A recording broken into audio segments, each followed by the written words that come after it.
Bonjour à tous, j'espère que vous allez bien, content de vous retrouver. Dans la série des sculpteurs 3D, je vais vous présenter Miska Miniature. Il sculpte plutôt des figurines contemporaines, mais aussi des figurines pour nos wargames sur la Deuxième Guerre mondiale, mais aussi sur la Première Guerre mondiale. Et justement, il va sortir prochainement un Kickstarter sur les tirailleurs sénégalais de la Première Guerre mondiale. Allez, je vous montre tout ça dans cette vidéo. Bonjour Miska Miniature, content de t'accueillir. Est-ce que tu peux te présenter en quelques mots ?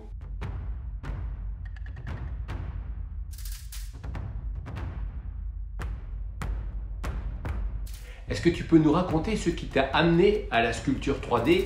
Bref, qu'est-ce qui t'a fait commencer à sculpter?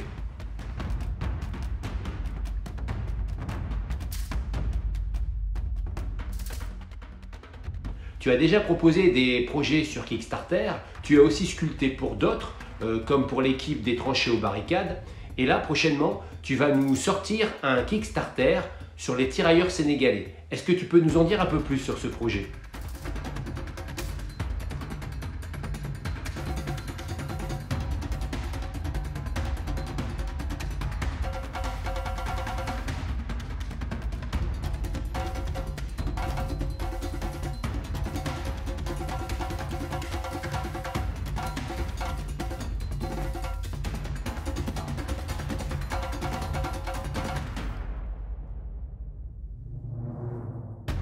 Pour ceux qui regarderaient cette vidéo un peu trop tard et donc qui auraient loupé ton Kickstarter, est-ce que tu vas nous proposer ces fichiers sur un autre site ?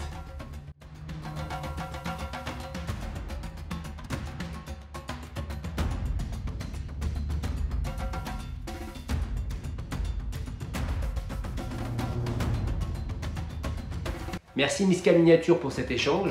Je te souhaite bonne chance pour ton Kickstarter et je te dis à bientôt. Fin septembre 2024, Miska Miniature va sortir son nouveau Kickstarter sur les tirailleurs sénégalais. Le set de base sera constitué d'un demi-peloton, basé sur l'organisation de l'armée française en 1917, c'est-à-dire 21 figurines et une mitrailleuse lourde Saint-Étienne. On va regarder cela dans le détail en commençant par le sergent-chef. Alors on peut voir que la sculpture elle est super détaillée, hein. On voit la machette, la gourde typique de 1914-1918. Depuis 1900, l'encre qu'on voit sur le col est portée par l'infanterie coloniale. Je n'ai pas eu de souci au niveau de l'impression, j'ai utilisé les fichiers présupportés. On peut voir les super détails, hein, très fins. Ensuite, il y a les fusillés avec de super détails. On voit la baïonnette sur le fusil, on peut voir les protections de casque, les coupes-coupes. Là, les différentes poses, des poses très dynamiques. Certains sont en train de courir, d'autres en train de tirer. Chaque figurine a une pose différente et je suis vraiment bluffé du dynamisme de celle-ci. Il y a en plus 4 fusiliers qui ont des lance-grenades VB, certains ont encore la grenade dans la sacoche, comme ici, d'autres sont en train de la mettre sur le fusil. On a ensuite 2 équipes de fusils mitrailleurs Shosha de 1915. C'est une arme automatique à tir continu qui tire des cartouches standard de 8 mm, modèle 1886. C'est une mitrailleuse légère, comparé à la mitrailleuse lourde Saint-Étienne, modèle 1900. Il s'agit d'une des toutes premières armes automatiques à équiper l'armée française dès 1909. Elle pouvait atteindre une cadence théorique de 10 coups par seconde. Ensuite, comme dans chaque Kickstarter, il y a les bonus, ou ce qu'on appelle les stretch goals. Donc il y a des officiers et des trompettes, pareil, hein, super détaillés, les uniformes sont historiquement irréprochables. Franchement, moi j'adore, ça donne envie de les peindre. Ensuite, il y aura aussi des victimes, pose très réaliste. Il y aura aussi des modèles 1914 avec les premiers uniformes des fusiliers des troupes coloniales.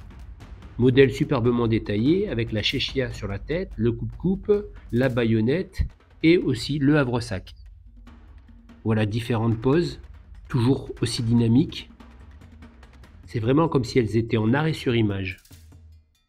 Franchement, c'est de superbes figurines avec de super poses. Elles ont été faciles à imprimer. J'ai eu quelques petits défauts, mais à chaque fois, c'est de ma faute. J'ai été trop pressé à dégrapper.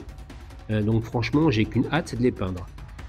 On pourra aussi obtenir la mitrailleuse lourde Saint-Étienne avec ses uniformes de début de guerre. Ça permettra d'avoir des troupes variées.